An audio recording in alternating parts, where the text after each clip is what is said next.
நீதிமொழிகள் 27ஆம் அதிகாரம் 11 முதல் 19 வரை உள்ள வசனங்களை நாம் இப்போது வாசிக்கலாம்.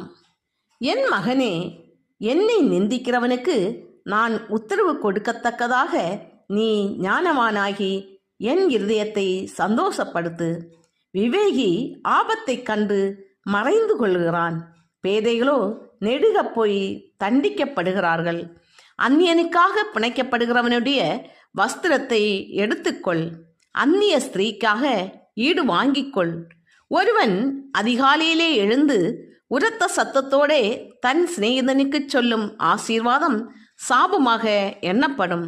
அடைமழை நாளில் ஓயாத ஒழுக்கும் சண்டைக்காரியான ஸ்திரீயும் சரி.